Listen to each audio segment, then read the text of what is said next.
Yo, what's going on, guys? It's Houston Sports Talk back in the video today, and we're going to be recapping the Thursday Night Football game for today, which, it wasn't that great of an offensive game. This was more of a defense battle.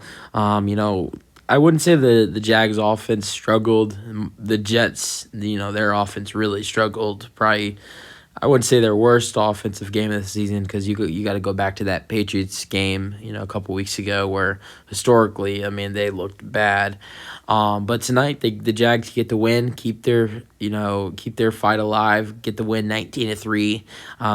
If the Titans were to lose to the Texans on Sunday, they could, as soon as Saturday, could take lead of the division if the Titans, who are without Ryan Tannehill, and have Malik Willis as their starter, who, let's be honest, he kind of struggled in his first two starts. I saw some decent things from him. A lot of incompletions.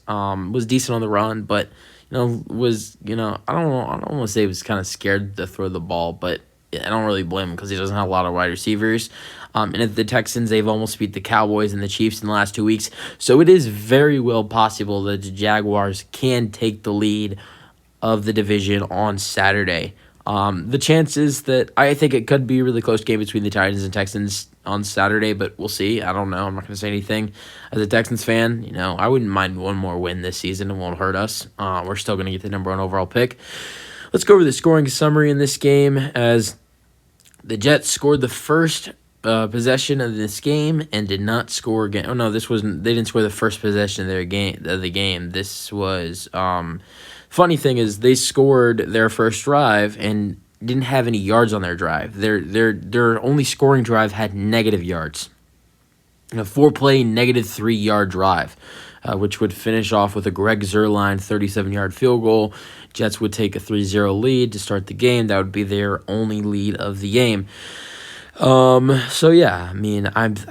thinking that there was a turnover or something. I know it wasn't an interception. Lawrence did not throw an interception this game. I'm thinking maybe a fumble or something to get the Jets the ball. Maybe a special teams fumble. I don't know. But the Jets got the ball at the round, near the red zone and did not get anything. So that was their only score of the game.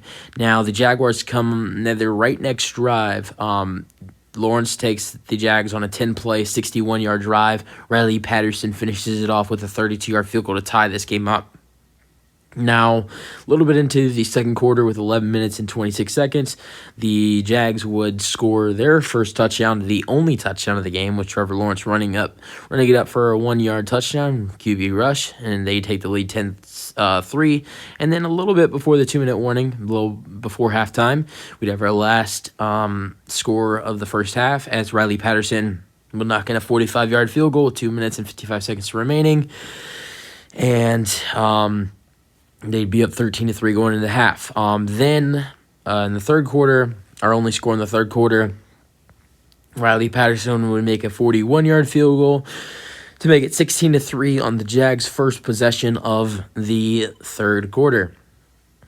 The second half. In the fourth quarter, with 3 minutes to go, 3 minutes and 46 seconds, Riley Patterson would make a 37-yard field goal to make it 19-3. That was the final score. Let's go over the game leaders. Lawrence threw 20 for 31 tonight with 229 passing yards.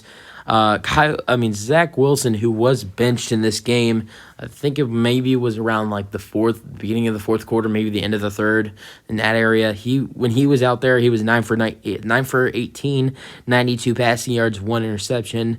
Let's go over rushing leaders. Travis Etienne Jr. with 22 carries, 83 yards. And then Streveler, who was their backup quarterback, who came in for Zach Wilson, had 54 rushing yards. So pretty good, decent performance by their backup quarterback with 9 carries and 54 yards. Receiving yards, Evan Ingram led the Jags with 7 receptions and 113 yards. And then for the Jets, Michael Carter had 5 receptions and 44 yards. Full box score. This loads. See, it wouldn't do it. Okay, here we go. So like I said, the Jets did bench Zach Wilson. Chris Streveler, I think I said that right. He came in for Zach Wilson and looked decent. Like I said, he had a good rushing game. He was 10 for 15 with 90 passing yards. We might have some QB controversy in New York. Who knows? Maybe, going into week 17, maybe Mike White gets healthy, and then they got a decision to make who's going to be their starter their next game. Besides their backup quarterback getting 54 rushing yards, the Jets' running game produced nothing. Ty Johnson had 7 rushing yards. Michael Carter had 6. When Zach Wilson was out there, he had 1.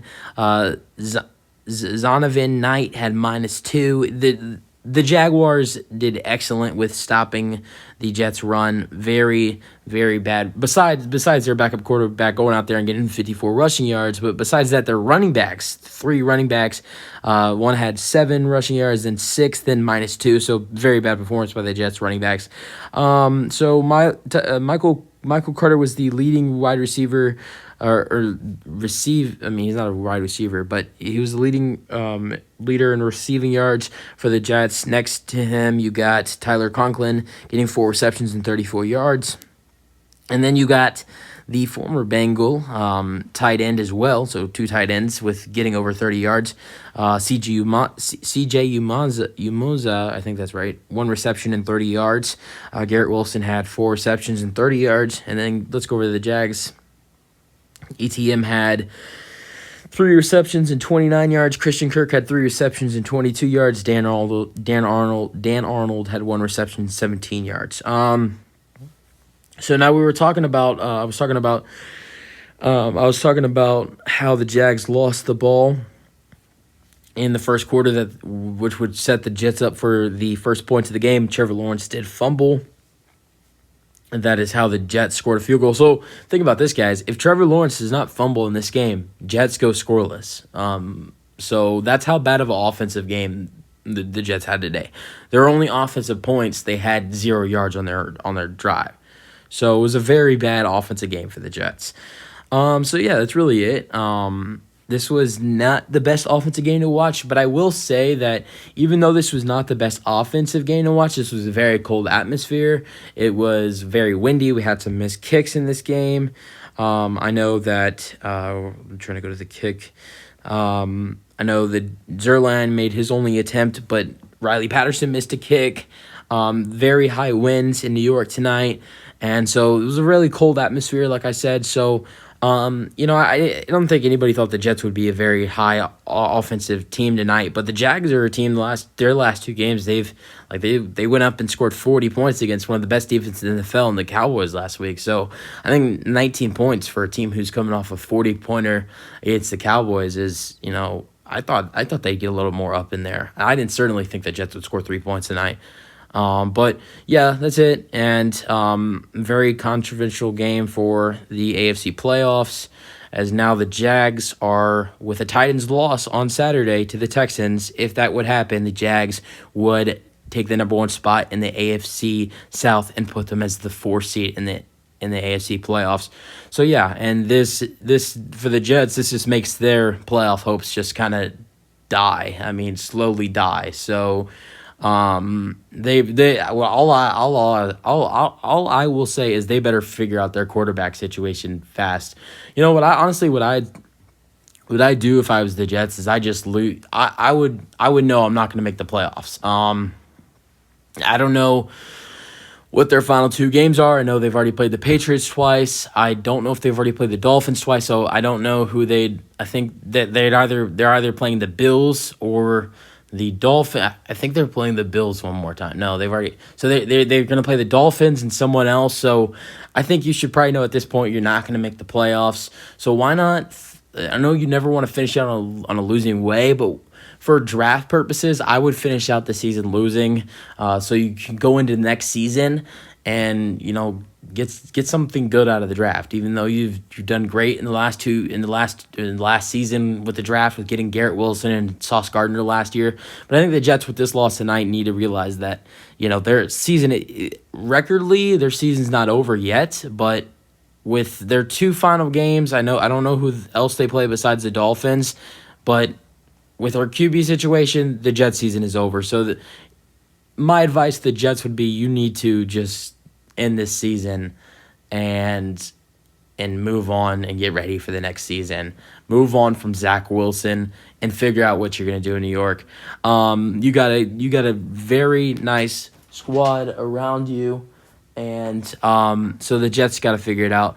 That's it for the video, guys. Hope you guys enjoyed, and peace out.